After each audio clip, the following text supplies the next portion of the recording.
Thank you, sir, for that introduction. Good evening, everybody. I'm Khanna Singh, and being an academician as well as a corporate trainer and a facilitator, I'm actually going to talk about emotional intelligence in a classroom. Now, it's a topic which is very dear to my heart. Reason being that I am a teacher and I deal with students every day in my life. So, considering that particular aspect and dealing with children every day, there are a lot of emotional aspects which I deal with them every day. So my today's topic completely is based upon emotional intelligence, which is an extremely essential element of a classroom. Before I begin, let me start sharing my screen with all of you.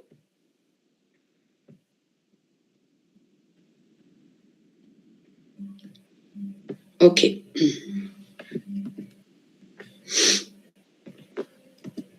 Okay. So, the moment you look at the screen, the very first expression on the right hand side, you could see different faces with different expressions. That is exactly emotional intelligence, an area which is so much connected with emotions that we feel every day in our lives.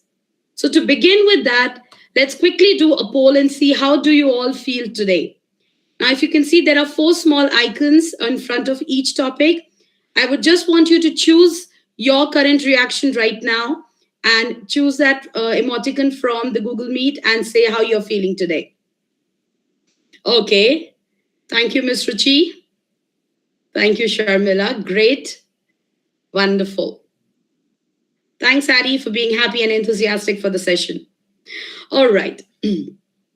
Now, see, the moment I asked this question, it was a kind of a reflection to yourself. How are you feeling today? Now, how often do we really ask ourselves this question? How am I feeling today? Most of the times, we all are so busy with our day to day lives, doing just the work of the day. And then we tend to forget and understand that our personal being is extremely important in our life. So, when I talk about emotions, how are emotions connected to our emotional intelligence? And primarily, I'm going to talk about it in terms of schools and colleges. Now, every time we talk about emotions, it is what we feel. But do we always show to others what we really feel? Maybe not. So, your emotional intelligence is your ability to recognize and understand emotions without expressing them. Now, these emotions which we talk about are an extremely essential part of our life. And these emotions which we talk about as a teacher or as a student results a lot in a mutual coordination. When a child is emotionally strong, you will feel that the child has boosted its academic performance. There is very less, there are very less conflicts in the child's life when it comes to education, when it comes to choosing the career path for them, or on a very simple terms, choosing one of their friends for them. So, a very high emotional intelligence allows students to handle any kind of a stress they are into. And when we talk about students, we are talking about age groups starting from, say, 6 or 7, when they really have a bit and piece understanding of emotions, and to go as high as 18, 19 when they are in the college grades. So, now what is the need of really understanding the high emotional intelligence? Now, I have just picked up a couple of cases that happened in our country last year where we actually saw so many children committing suicide. And this suicide is the official number or the official message that we get in the newspapers. But I'm sure there are so many cases which nobody has even registered. Now, these cases which has been registered starts from as low as a 9 years old girl child who jumped from the third floor of the school building to as high as a child who was 18 or 19 years. And in all the cases, there was one mutual reason. And that reason was a child was filled with emotions and he had nobody to express those emotions. Now, these emotions were something which he was feeling in his or her school. related to mental harassment, related to bullying, related to body shaming, related to public humiliation, and very important, related to the unsaid pressure that a child faces in school. Now, considering these cases in the current scenario, it gives us an alarming situation that how important emotional intelligence is and how important it is for all of us to really understand the need of emotionally strong person. Now, the moment I talk about emotions in the classroom, as we all know, a classroom is divided into two different parts, or I would say there are two active participations in a classroom. The first extremely important element of the classroom is teacher. Now, there are multiple teachers in a school, and the moment we talk about classroom, we are counting to each and every teacher that we have in the school. And the second very important participant, which is present in every classroom, is a student or multiple students. Now, when we say emotional intelligence, are we only talking about emotional intelligence of students, or are we also talking about emotional intelligence of teachers? It's a very alarming question to understand because the moment we talk about classroom, everything is only student centric. But when we talk about a school or an institution, a teacher plays an extremely important role. And a teacher's emotion plays extremely, or I would say, the similar amount of preference should be given to a teacher's emotion as well. Now, let's see what are the different kinds of emotions that we can, that probably as a teacher, I have felt in my career. Excited. There are days when I'm super excited to start my class. Probably I have to teach a topic which is of my interest, or I probably have a new class, new group of students. So that's the kind of excitement I end up getting. And when I am excited, it definitely results in being energetic. I have full on energy to start the class. I have full on energy to manage the class. And I have full on energy to actually accept students in my class. Another feeling or the state in which I feel at times I am is being pressurized. Now, many of us, actually feel that, teachers do not have a pressure. I mean, they're just working. But the reality is, even teachers have lots and lots of pressure by working in a school. Now, this pressure could be related to reporting part, which a teacher is supposed to do, teaching, making the lessons plan, making the weekly presentations, making the resources. So it's a lot of pressure on the teacher as well. And sometimes the teacher is too tired. Considering a teacher who's standing for 5 to 6 hours every day, the kind of tiredness the teacher has and the teacher feels. So there's another emotion of being tired that we actually feel in teachers. Next is being sick. Multiple times there are situations where we are sick, we are not in the state to take the classes, but we have to do it for some or the other reasons. Maybe the students' examinations are due, maybe the lot of additional checking work which is pending. And sometimes the state is just one common feeling low. Sometimes there's no reason, but why are we feeling low?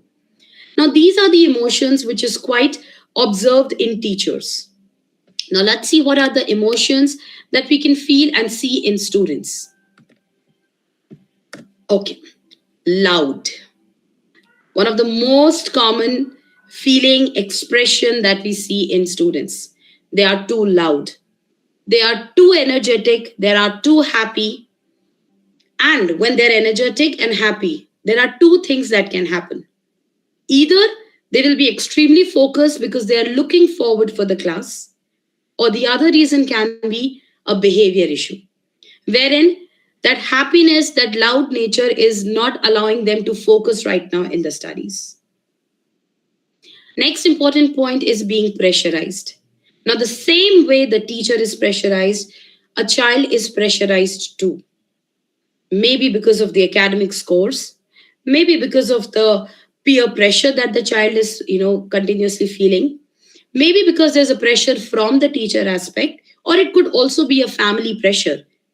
And I've actually seen, being a teacher, I've actually seen a pressure called as sibling pressure. Now, in a family where, your parents have two or three children, unwantedly, the parents tend to compare their kids with each other. And a very common example, when your brother or sister can achieve it, why can't you? This is a very unsaid pressure that a child is building. And the child doesn't realize when this pressure takes them out of control. And that out of control behavior, out of control can actually result in trauma, can actually result in an extremely low emotional levels in their mind, a level which they cannot actually handle themselves. Now, that is the time wherein we really need a very strong emotional support in our life. Okay, yes. So, when we talk about the common or the similarity between both the teachers and the students' feelings, the most common factor which I could actually deal with is pressurized. Now, when a teacher is pressurized, somehow the teacher tends to take out that pressure on a child. When the child is pressurized, can a child take that pressure on a teacher? Most of the situations, it's no. Sometimes they may take out that pressure on one of their friends or colleagues, but that is also a very restricted area. Now, that is a state where a child feels demotivated, a child feels that there is nobody to listen to them. And the cases which we just discussed in the previous slide actually leads to these kind of situations. Now, we have actually talked a lot about emotions, feelings, but what exactly are the key components of any emotional intelligence? Now, there are five major key components of emotional intelligence. Number one, self awareness and understanding. What is self awareness? If I am happy today, why am I happy? Am I feeling that, or am I aware of my real emotions right now? Many a times we see that we have no knowledge of our own emotions. And that emotions which I do not understand, if I do not understand my emotions, I cannot go ahead and find a solution to control my emotions if need be. So the very important component of any emotional intelligence level is to first of all know your own emotions. The moment you know your emotions, you will be in a state to match and regulate your self emotions with that of child. Now, what will happen if I am angry? I, being a teacher, if I'm extremely angry and I really don't know how to regulate my anger, probably I'll end up scolding a child. I end up, getting irritated on certain topics or probably questions which the child is asking.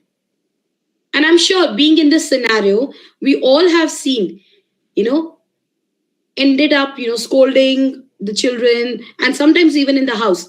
If we are tired, we are emotionally down right now, we end up scolding our children. So where is the self regulation? So that is where your emotional intelligence play a vital role. The ability to regulate your own emotions. And the moment you know how to regulate your emotions, you will be in the perfect state to show that empathy on others. I know I am angry, but is the child deserving my anger right now? Does the child deserve it? Probably no. The child has come to school with a happy mood. So if I'm a person with high level of emotions, I'll regulate my anger. I'll regulate my emotions. Maybe I had a bad day in the house. Maybe my maid was on leave, a very common issue with females in the morning, and I couldn't really attend or do a lot of stuff in my house. But the moment I am in school, I have to regulate my own control. I have to regulate my own emotions, which would lead to my social empathy with the children. And that would actually motivate me to take the right decisions with the right people. When I'm emotionally strong, I will be able to manage my class in a better way. I will be in a state to understand the emotions of the children of my class.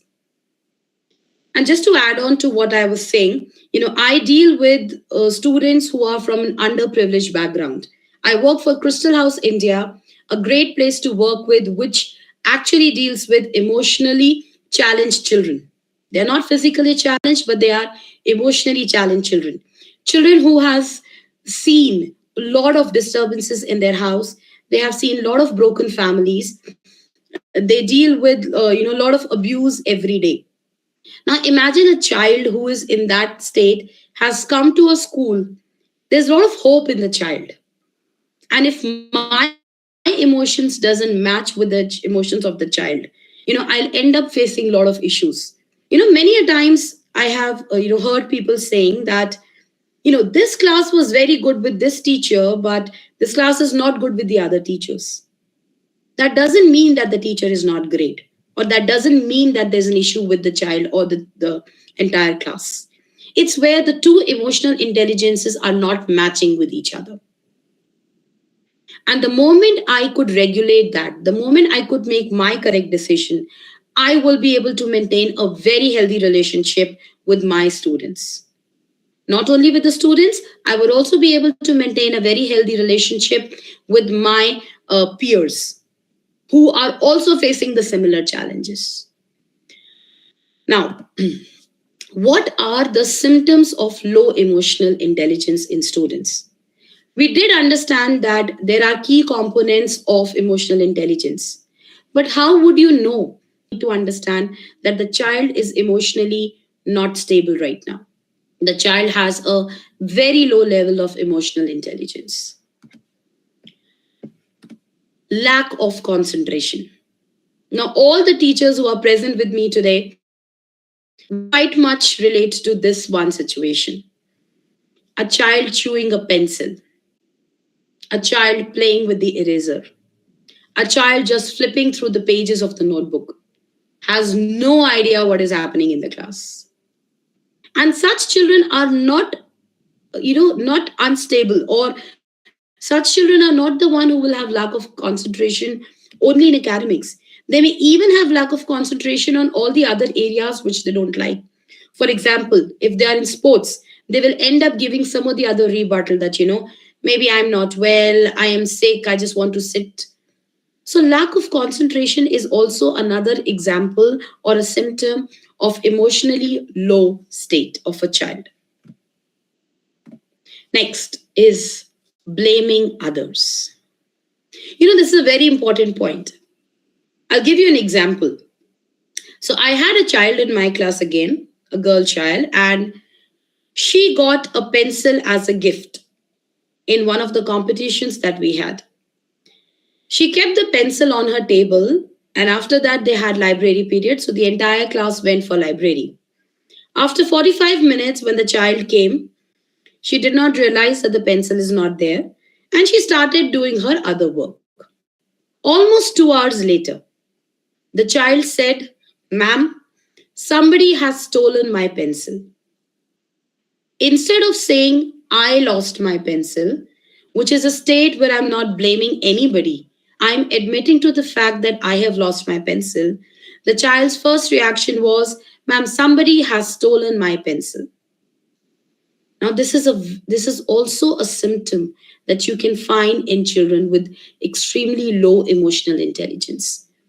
They want to be sure that nobody would blame them, but they're absolutely okay to pass on the blame to others.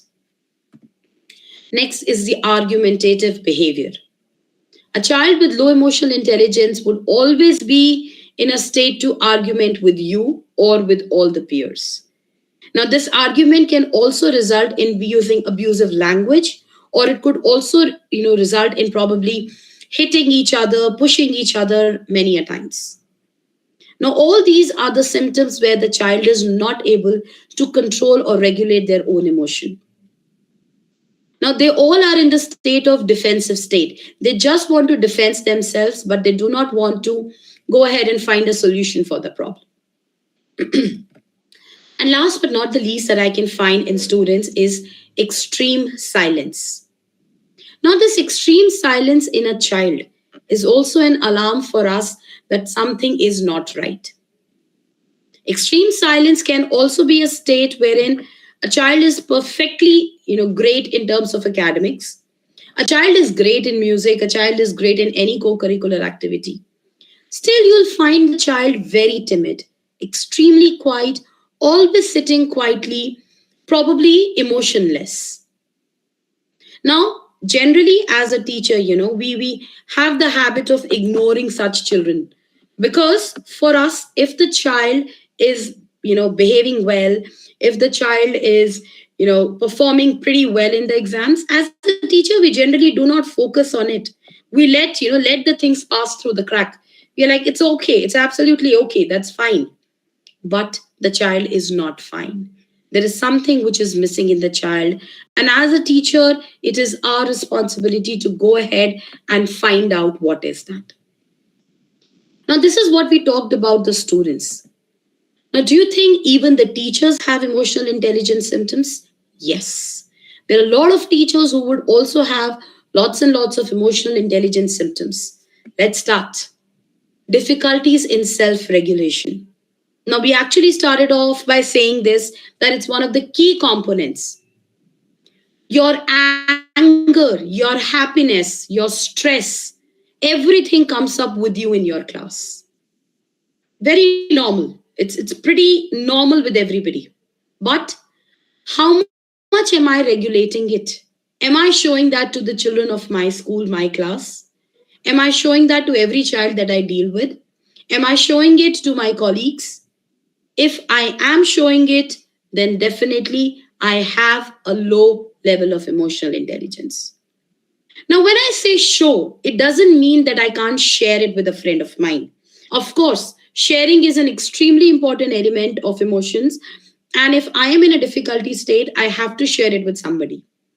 But will I share it with everybody? Will I show my anger to everybody? Will I show my stress to everybody? That is a question. Social isolation. Just the way we talked about a child, who loves to be in silence throughout, similarly, we have also seen across certain teachers who are in complete social isolation. They like to be quiet, they like to sit in their own rooms, they do not like to talk to others. They're okay to do their work, and of course, they are brilliant in their work. But that social isolation is also a kind of fear that a teacher faces, an isolation which a teacher has kind of created a wall against them, because this is my shell. The moment I come out of this shell, maybe people will understand my real emotions, and I don't want to show it to them. So the best part is to remain in social isolation. High stress levels. We have already discussed this multiple times. As a teacher, our stress levels are extremely high. Academic report of the child, performance of the students, review by by our HODs, or observations by our principals, by our teachers. Everything adds up to high stress levels. And this one, and it's a very new terminology which I actually found very recently: depersonalization. Now, a depersonalization is a state wherein a teacher has come to that extent that for a teacher, everybody around them is just a mere object. You get a new class every year, you teach the children, but there is no emotional connection that you end up building with the children. That's a state of being depersonalization. You are okay, you are going to do your job, you are going to teach a child, but there's no personal connection that you end up making with them. Why we don't make that personal connection? Maybe because we can't handle to their emotions, or maybe we feel it is the moment we are connected to them, it is too difficult to deconnect with them. That could also be one of the major reasons. And defensiveness regarding feedbacks. Being a teacher, I believe feedbacks are an essential element of our life. That's probably a part of a profession. Getting the feedback from each other, getting the feedback from parents, getting the feedback from your peers, from your superiors, very important part. But how much do we really learn from that feedback? Are we in a state where we feel that this feedback is there to improvise me, or I'm in a defensive state to fight against all these feedbacks? Now, what could be the reason for any emotional intelligence? What could be the reason why somebody has low emotional intelligence? I have a couple of points that I again researched and I could come up with: trauma or conflicts around them. We always say that all the traumas, conflicts, fights happens only in a underprivileged families. But to my surprise, I was actually shocked to see that almost 67% of the trauma cases have been reported by the people of affluent families, elite families, so called, we call them. Now, this trauma, these conflicts around us creates a very negative impression and a very negative behavior for a child. A child's emotional level goes extremely down, and the child has no idea how to deal with it. Just the contrary to this is the next point, which is being over pampered. Now, in most of the families we have seen these days, that both the parents are working and the children are either handled by the nannies, grandparents, or sometimes they are all alone.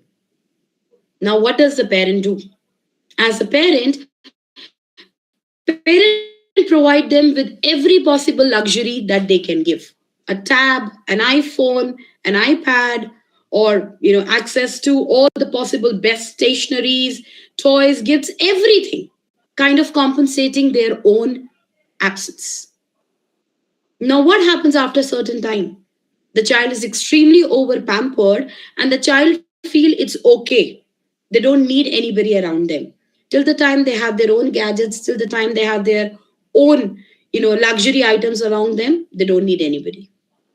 Now, that also result in being social isolation, exclusion from everybody. Social media, thanks to social media, and it's again a question whether it's a blessing or it's a boom. We really don't know. Many a time social media is kind of affecting a child's understanding levels, etc. Most of the children are able to see, understand things much before their age. Social media has given them access to a lot of things.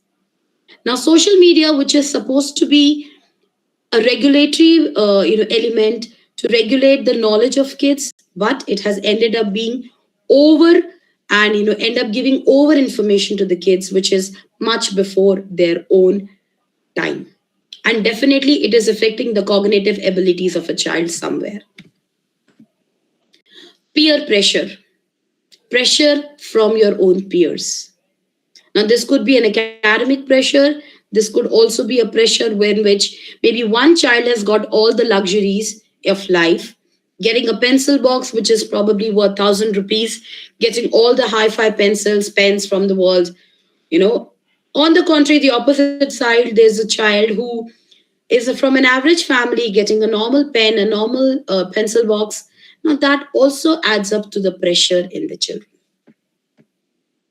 Lack of emotional role models. Again, I see this every day around me. When the children comes from a family where they do not have any emotional support, any emotional role model around them, they end up getting into a state which is not a positive state for them. When they see that a father is hitting their mother, or when they see the mother is giving answers, back answers, or when they see the grandparents are kind of maybe using certain language or certain words against the family members, it's okay for the child, right? Because around, so that means it's absolutely okay. So till the time we don't provide them a correct, absolutely correct emotional role model, a child has nothing to learn from. And the last one is the neurodevelopment and learning differences. This primarily deals with children who are ADHD or autism patients. Now, as a teacher, there isn't much that we can do to control the neurodevelopment state. But all the other five, the reasons which we have found, as a teacher, as a parent, as a mother, as a father, I feel it's extremely important for us to go ahead and find the solutions for it. If the child doesn't have an emotional role model, as a teacher, it's our duty to provide that. Only if they'll see something positive, positive will happen with them. Now, I actually did a research and I actually conducted an interview with 50 teachers around my school and other schools. And I kind of, consolidated this data into three major points, which I could find out, and how the teachers say that they handle the children with low emotional intelligence. The very first one is called as neutral approach. Now, a couple of teachers believe it's okay just to be neutral with these children. If you feel a child is having an extremely low emotional intelligence for the moment, it's important to just leave them. Give them their own time. Maybe sometimes, if we end up talking to them, their emotional levels will increase. Maybe the emotional intelligence will go down further. So, certain teachers believe it is important at times to leave the child as it is and let the child recover on its own. Because this will help the child to understand that in this world, I have to survive on my own, which is somewhere down the line a reality. A child will not look for a colleague or a peer every time to share, and probably the child will grow strong. The other breakup which I could actually find out again, and I think majority of the teachers actually believed in this one, is to recognize their social breakup signs. When you are seeing that the child is breaking on some of the other aspects, when you see that the child is socially going down, it is the time for us to intervene it. But should we intervene it right then and there? That's a question. Probably give a day to the child or give some time to the child and then speak and then intervene. But definitely intervening at the right time is very, very important. There's no point crying over the spilt milk, as we always say. If the milk is already gone, there's no point crying. So till the time the milk is still there in the vessel, that's our time to actually intervene. And the last one, which again categorized by almost 34% of the teachers, it says set boundaries for emotional connections and let go. Now, set boundaries. It is quite much connected to the depersonalization effect that we talked about. Teacher says, I am a teacher, they are students.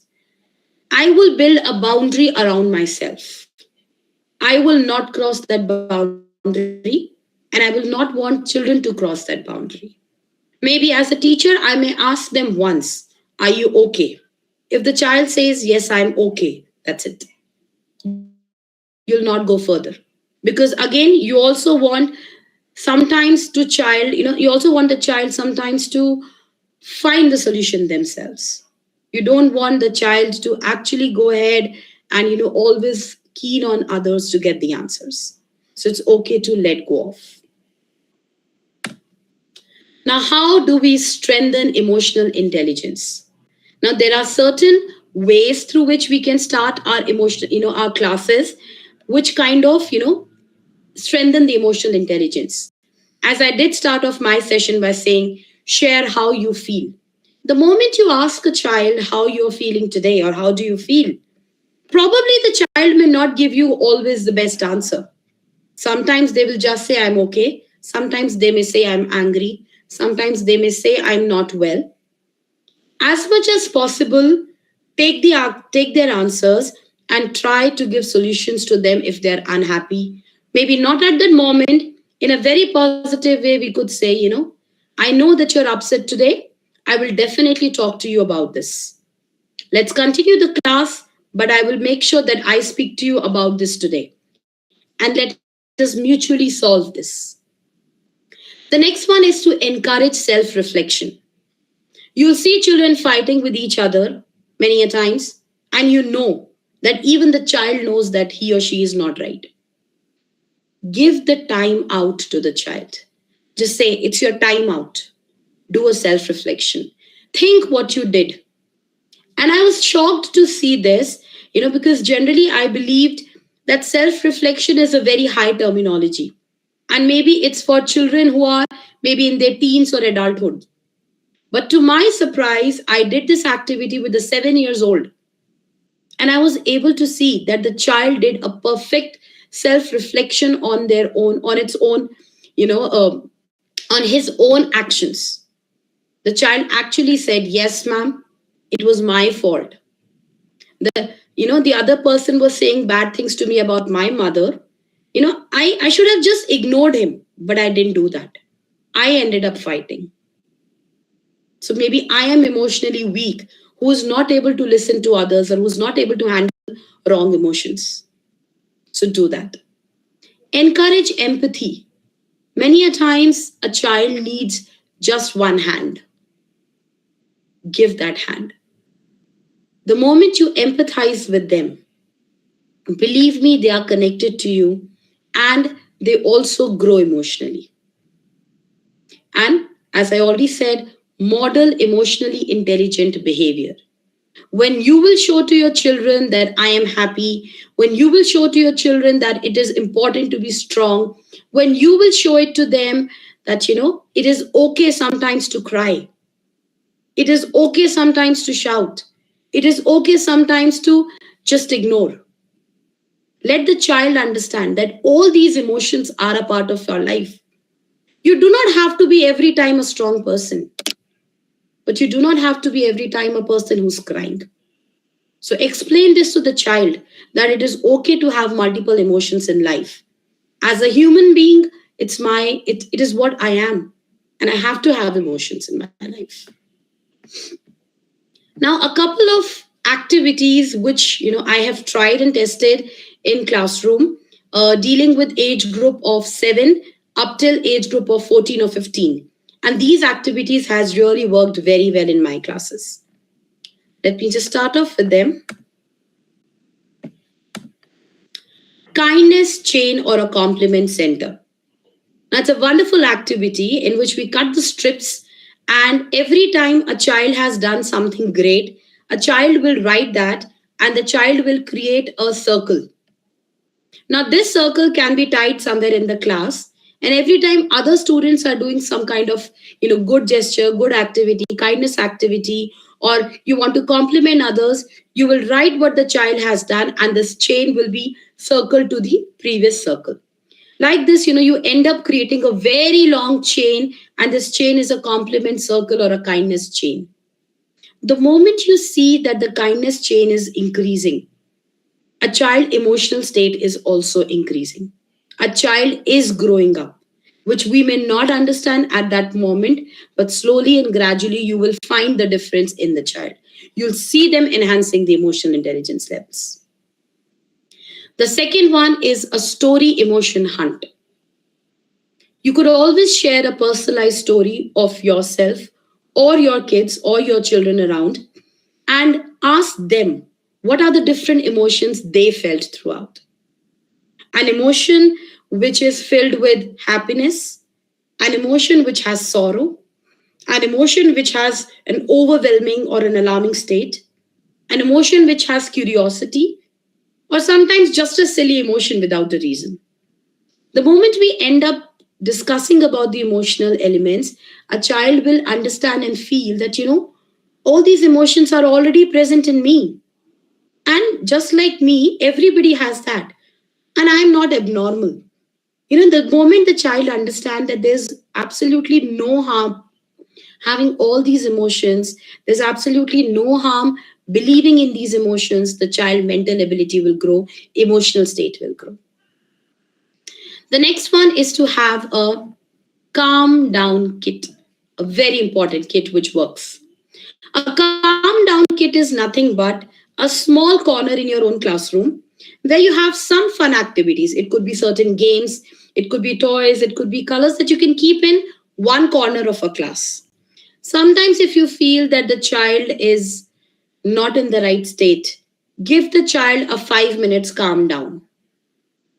Let the child go to that corner, play with whatever they can find, share their emotions, write, read a storybook, and then come back. Now, slowly and gradually, we will notice that the child has learned the ability of calming down himself or herself. Another activity called the circle time, which we very strongly, we actually follow this in our class and we do it once in every 2 weeks. It's called a circle time. A circle time where the entire class sit together in a circle and share their own beliefs, share their own feelings. And these feelings are there with them. It's an emotional circle, a circle of love, a circle of humanity, a circle of kindness, and more importantly, a confidential circle. And then the discussion based classroom, a classroom where all sorts of discussions are allowed. Discussions which the students probably cannot do with their parents, discussions which they cannot do with other teachers or maybe their family members. Let's have an open discussion classroom. And I usually have a fun Friday in my class. And Friday means a day when all the students have a fun activity to be done. Now, this fun activities sometimes are discussion based classrooms. We take up any point of discussion and then every child give their inputs. You know, it's to my surprise, I have seen that the children are so openly sharing their own feelings. And the moment we have all the emotions shared with each other, again, it's a high sign that the child is improvising on his or her emotional intelligence. And when the children are doing it, along with the kids, even we are growing up as a person. With that note, I end up I end up my session on emotional intelligence in a classroom.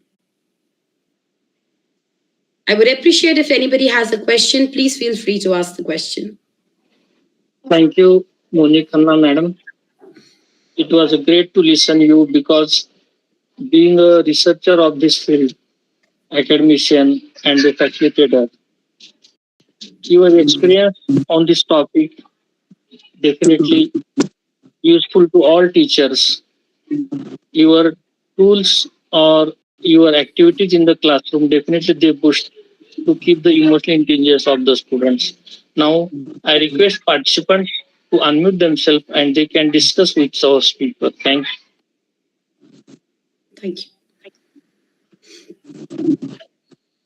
you. May I come in, sir? Yes, please. It was a great session, ma'am. Thank you, Especially, I ma'am. like the part where you made that positive chain, putting them and adding up one and more thing that would also help students to understand what good they are doing and the concept of helping each other would increase. So that was the best part I liked about the session. Thank you so much for putting Thank you, so much ma'am. of insight into the session. Thank you, ma'am. Thank you, ma'am.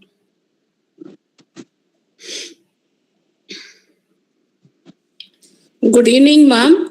Good evening, ma'am. Yes, ma'am. I have a doubt, ma'am. With the Sure. emotional intelligence, you were speaking about the children Correct. towards the college students, ma'am. How can I handle this fun activities? Can you give me some example, ma'am? Really, this will be working out well. Sure. Nowadays, all the students are stressed, ma'am. Especially with the college students, they are more stressed. So I want to follow this fun activity. So how can I make it in my classroom? Can you give So, me ma'am, some example, ma'am? sure, ma'am. Ma'am, the similar activities can be worked upon with college students as well.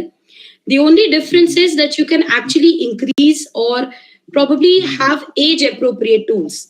Like, for example, that toolbox, the calm down toolbox. Now, being a primary teacher or a middle school teacher, my toolbox kit contains very basic stuff, coloring books, basic reading cartoon books. Now, the moment you talk about college students, maybe you could have a corner where they have good library books, something which they like, they like to read, maybe something which connects with their emotional levels. I mean, I'm a big fan of Sudha Murthy. I don't know how much you follow that, but I think Sudha Murthy is one writer whose books matches with every age group. You could actually keep a corner for them where you have certain books, and the adults, they really like a 5 minutes talking peer talking time as well. So maybe when you see that the class is getting chaotic, just give them a count of 5 minutes. Say 5 minutes you all are allowed to talk, and you can keep a stopwatch, maybe on the projector screen if you have projectors in the classrooms. Just keep a 5 minutes projector on and allow them to talk. Sometimes as a teacher we always feel that discipline is very important, but if you do give children that leverage, that sometimes it's okay to go out of discipline, but within a time frame which is specified to you, you will feel that they're connected to you again. So you can have some small sessions like this. Circle time also works great with high grade students or college students. Um, I was affiliated with Jain University, and I have been, I was teaching their MA grade students, and this was specifically during the COVID time. I mean, 5 years back, I'm talking about. And I have had a circle time virtually.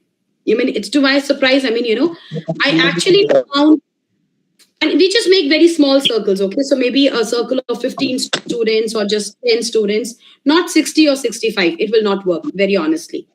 10 to 15 students, and let them emotionally share how they feel. And college students have this kind of a dilemma in their mind. They really don't know what's their future. So maybe you can have one session in which they can just share what they want to do and what are the ways they can do. So with each other, when they talk, and when they say, and when they think that you and the other person is at the same level, again they connect to you. So probably try some small activities like these. Have a fun session, maybe a one song session or maybe a band session. That also works. 5, 6 students, you could tell them, okay, you know what? 5 of you stand up and just start creating one small music piece or start dancing to a song or something, kind of a fun element. And you will realize that the moment the child feels that this teacher is giving us the leverage, they will start listening to you at the same time. So it is always a win-win situation, regulating your emotions and connecting their emotions together. I hope, ma'am, I've answered your question. Thank you so much, ma'am. Thanks for updating, ma'am. Sure, I want to follow this one in my next class. Sure. Thank you. Thank you, ma'am. For the new participants, those who are joined here, I would like to request one thing is that kindly fill the feedback link which is available in the feedback. Those who are new from this today, please. Now, discussion is continued.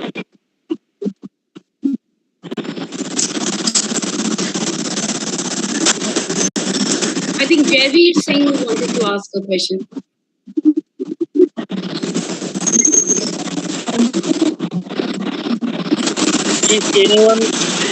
If someone want to discuss, kindly unmute themselves. And those who are muted unnecessarily, kindly mute themselves. You are requested to unmute and discuss with our today's speaker. Jaiveer Singh ji, आपका स्वागत है। जी, सभी को नमस्ते। नमस्ते madam. Madam sir. बहुत धन्यवाद महत्वपूर्ण जानकारी के लिए। मैडम, मेरा सवाल ये है, आज के इस आधुनिक युग में इमोशनल जो संवेदनशीलता है वो तो सभी को मालूम है कम हो गई है इंसान में। इसको बढ़ाने के क्या सोर्स रहेंगे मैडम? सर, जैसे कि मैंने आपको अपने कई तरीके के चीजें दिखाई हैं जिसको बढ़ाने के लिए, अगर हम एक बच्चे के पर्सपेक्टिव से बात करते हैं तो उस बच्चे को अपने इमोशंस को समझना ये पहले सबसे जरूरी चीज है। और एक बच्चा इसको कैसे समझेगा, आप ये मान लीजिए, एक बच्चा जब क्लास में आता है ना तो उसे कुछ नहीं पता होता, तो वो धीरे धीरे इमोशंस एज अ टीचर हमें ही समझाने पड़ेंगे। हमें ही उसे दिखाना पड़ेगा कि कल तुम कितने अच्छे थे, आज तुम इतने गड़बड़ क्यों हो। कल तुम इतनी शांति से क्लास सुन रहे थे, आज अचानक से तुम इतने उत्तेजित क्यों हो रहे हो, इतना लड़ाई क्यों कर रहे हो। तो जब वो बच्चा खुद समझेगा कि मेरे अंदर कल और आज में कुछ अंतर है, तो वो धीरे धीरे अपने इमोशंस को खुद समझने लगेगा। जैसे जैसे वो अपने इमोशंस को समझेगा, आप एज अ टीचर उसको समझा सकते हैं कि बेटा देखो, जब ये इमोशन बहुत ज्यादा हाई हो रहा है, गुस्सा बहुत ज्यादा आ रहा है, अपने गुस्से को कंट्रोल करने के लिए हम क्या कर सकते हैं।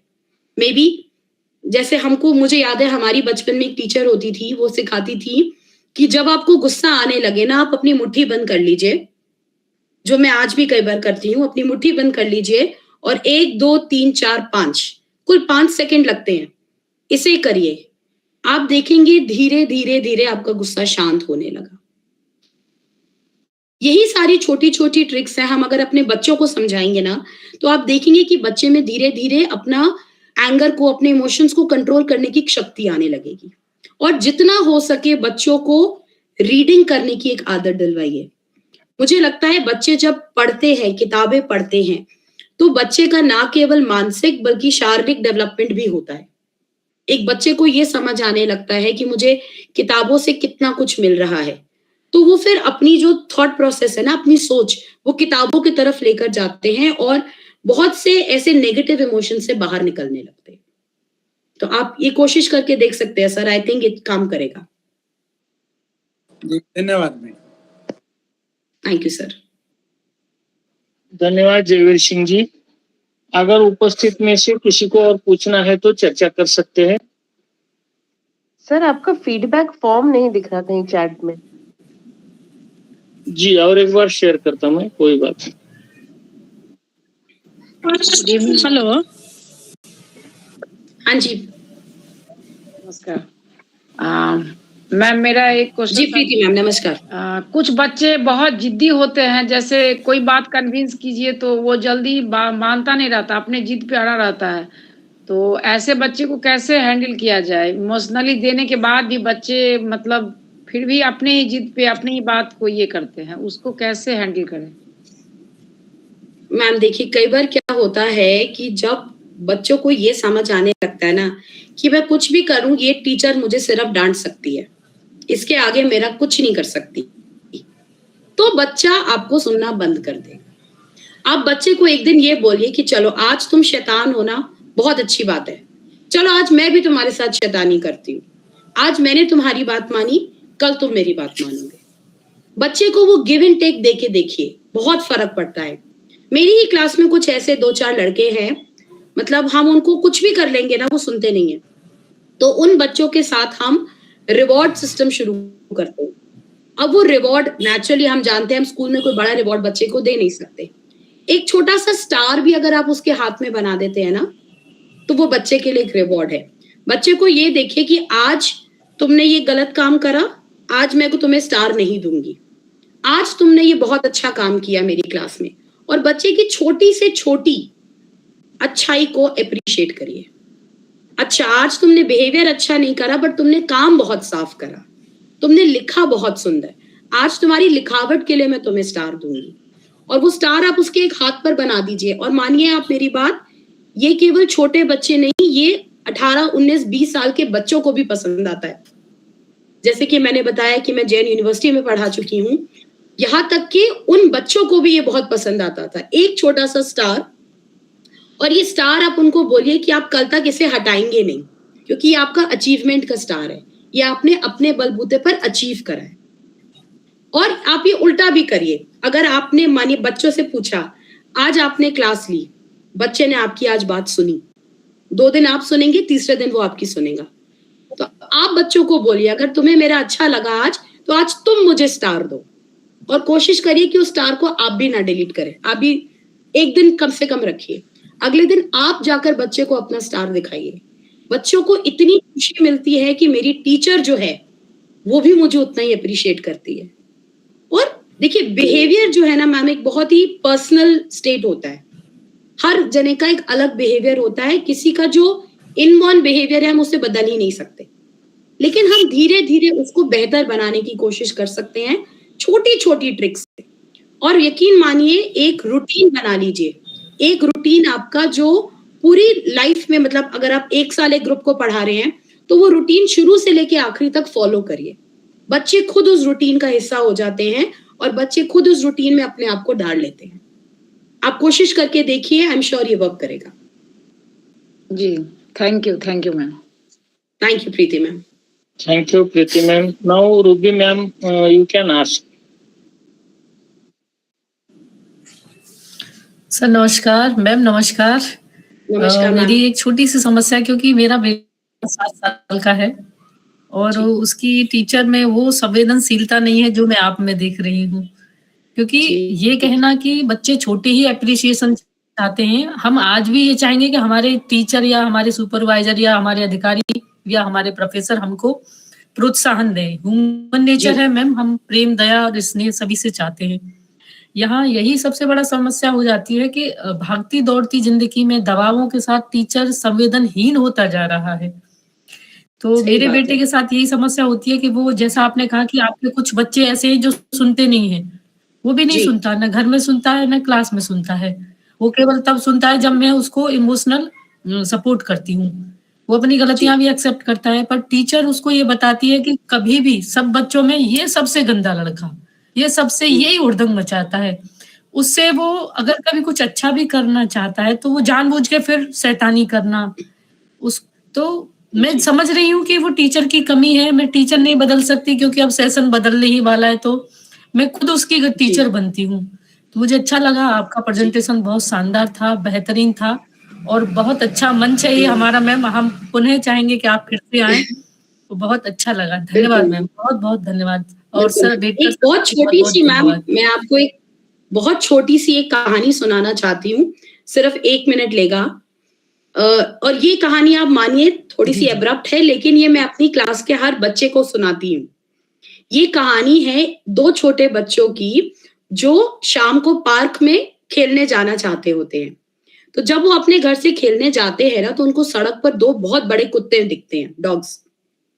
और उन बच्चों को देख के कुत्ता भौंकने लगता है बहुत जोर जोर से, और वो बच्चे डर जाते हैं और डर के अपने घर वापस आ जाते हैं। अफसोस होता है, उदास होते हैं, घर बैठते हैं, रोते हैं। अगले दिन फिर से जाते हैं। जब फिर से जाते हैं, फिर वो कुत्ते वही पार्क के सामने वाले गेट पे बैठे हैं और फिर भौंकते हैं। फिर बच्चे डर के वापस आ जाते हैं। ऐसा 1 दिन, 2 दिन, 5-6 दिन होता रहा। एक दिन उन 2 में से एक बच्चे ने कोशिश करी कि ये कुत्ता तो हमेशा भौंकता है, अगर ये हमेशा भौंकेगा तो क्या मैं सारी जिंदगी पार्क ही नहीं जाऊंगा। ये बात उस बच्चे को समझ आ गई उस उम्र में, और उसने उस कुत्ते को इग्नोर करा और वो चुपचाप अपने पार्क में चला गया।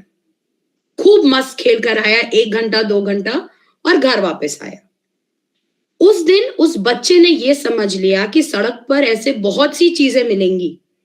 मतलब सॉरी टू से, मैंने गलत एग्जाम्पल वर्ड कुत्ते का लिया, लेकिन ये एक हमारी ह्यूमन लाइफ है कि हम जब अपनी जिंदगी में कुछ कर रहे होते हैं ना मैम, तो हमें बहुत से लोग ऑब्जेक्शन उठाते हैं, मगर हमें ये समझना है कि कुत्तों का काम ही भौंकना है। कुछ चीजें हमारे हाथ में है ही नहीं। तो आप अपने बेटे को भी सिर्फ ये समझाइए कि देखिए, कुछ चीजें हमारे हाथ की नहीं है। क्या एक टीचर आपका कैलिबर डिसाइड कर सकती है? नहीं कर सकती। क्या आप एज अ मदर अपने बच्चे का कैलिबर डिसाइड कर सकते हैं? अनफॉर्चुनेटली आप भी नहीं कर सकते। मैं मेरी बेटी का फ्यूचर डिसाइड कर सकती हूँ? नहीं कर सकती। कोई नहीं कर सकता मैम जी। तो एज अ मदर अगर हमें टीचर से वो सपोर्ट नहीं मिल रहा, तो आई थिंक मदर की डबल ड्यूटी हो गई। उसको मदर का काम भी करना है, उसे टीचर का काम भी करना है। और ये स्टोरी उन्हें जरूर समझाइए कि एक दिन जब आप अपने मन को संभाल कर, समझा कर उस सड़क को पार कर लेंगे, उस आवाज को इग्नोर करके आगे चले जाएंगे, तभी आपको लाइफ में कुछ अचीव होगा। और ये यकीन मानिए, ये मैं 2nd क्लास के बच्चों को स्टोरी सुनाती हूँ, 10th क्लास तक के बच्चों को सुनाया है, एंड बहुत मैंने अपने बच्चों में इस बात को लेके परिवर्तन महसूस किया है।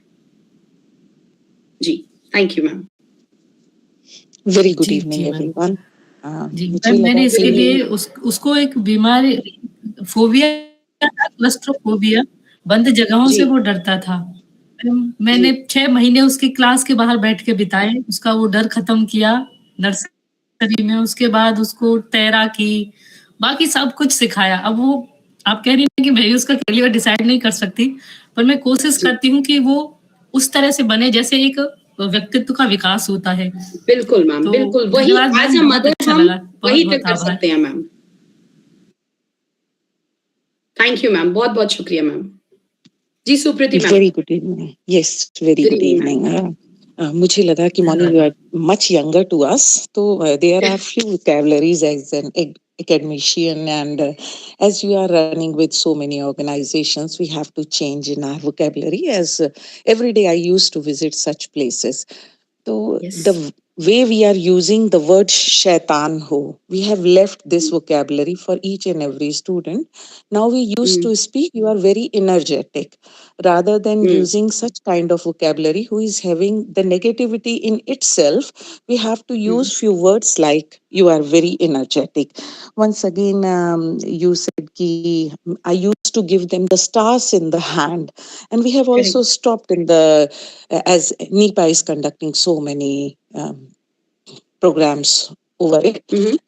Everyone is ready with it, that we have to use some vocabulary rather than providing some star on her hand, which he or she can wash at home very easily, or in the school in the mean hours.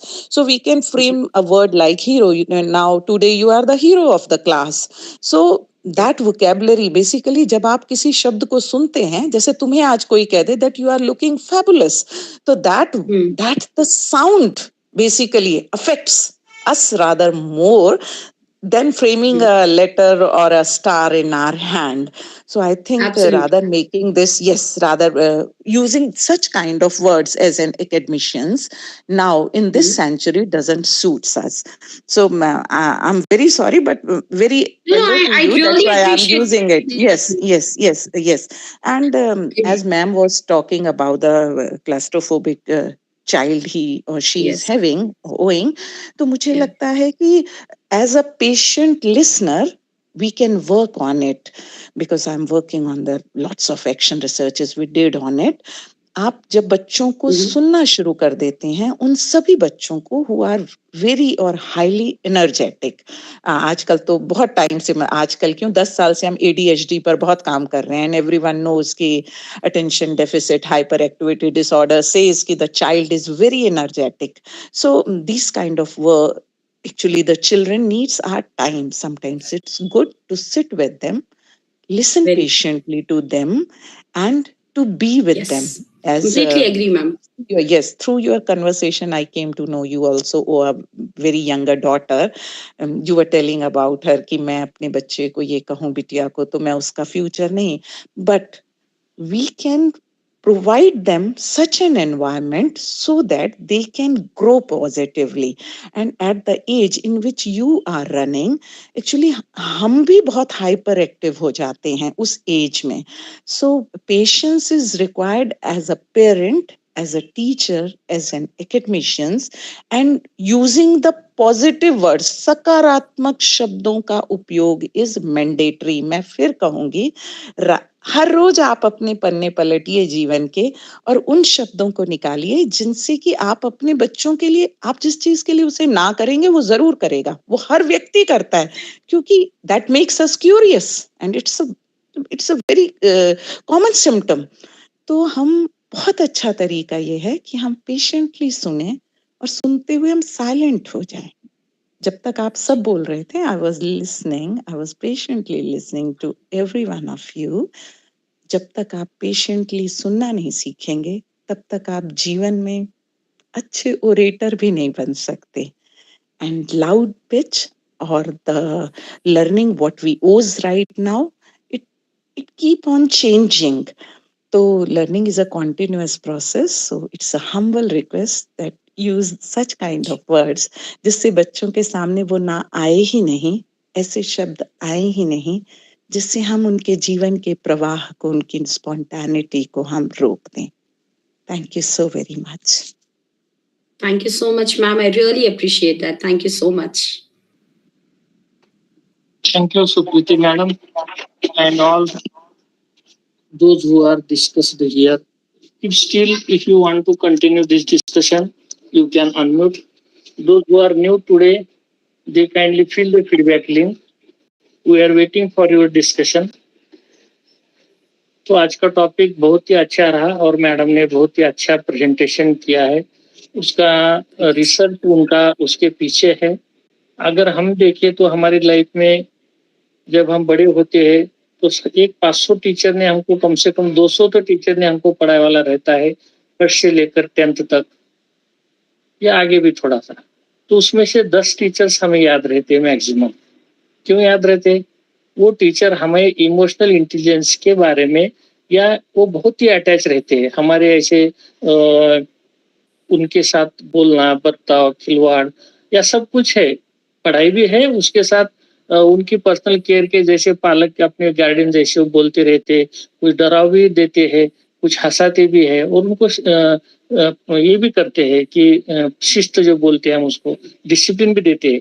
तो ऐसे 10 teacher हमें याद रहते हैं, बाकी के नहीं. क्यों नहीं? तो वो अटैच रहते हैं. तो ऐसे हर टीचर पेरेंट को ब्लेम करके या पेरेंट ने टीचर्स के ऊपर ब्लेम करके बात छूटने वाली नहीं है। तो अपने छोटे जो बच्चे अपने स्टूडेंट्स है, आधा टाइम अपने टीचर के साथ दिन भर रहते हैं, तो वहाँ जितनी उसको एनर्जी मिले, जितना उसको प्रोत्साहन मिले या पढ़ने के लिए जो कुछ फैसिलिटी है वो मिले और वो अच्छे ढंग से उसके तरफ जाए, वो टीचर की कोशिश बिल्कुल रहेंगी। और उसके लिए आपने जो टूल्स दिए वाले हैं या टेक्निक्स दिए वाले हैं या एक्सपेरिमेंट आप कर रहे हैं और आपका जो डेली जो वर्क चल रहा है, इसके बहुत सारे अभिनंदनीय है और आपके सभी प्रोजेक्ट्स को हम शुभेच्छा देते हैं। जैसे हमारे एक मैडम ने आपको और इनवाइट करने के लिए कहा है, तो हम आपको और इनवाइट करेंगे। ऐसे एजुकेशन टॉपिक पे आपका स्वागत रहेगा। Thank you ma'am for accepting our invitation, for sharing the best topic which is useful and fruitful for all teachers and every guardians also, because this topic is related to guardian also. हमारे सभी दर्शक आज के बहुत satisfy है और जो नए हैं, जो आपके तरफ से ज्वाइन होने वाले, उनका भी धन्यवाद। जो हमें हर दिन ज्वाइन होते हैं उनका भी धन्यवाद और आपको बहुत सारे शुभकामना देते हुए और आपका धन्यवाद प्रकट करते हुए मैं यहाँ विचार रचा लेता हूँ। Thank you. बहुत धन्यवाद sir. Thank you sir. Thank you आप सब लोगों का जिन्होंने ये डिस्कशन आज ज्वाइन करा। Thank you very much. धन्यवाद।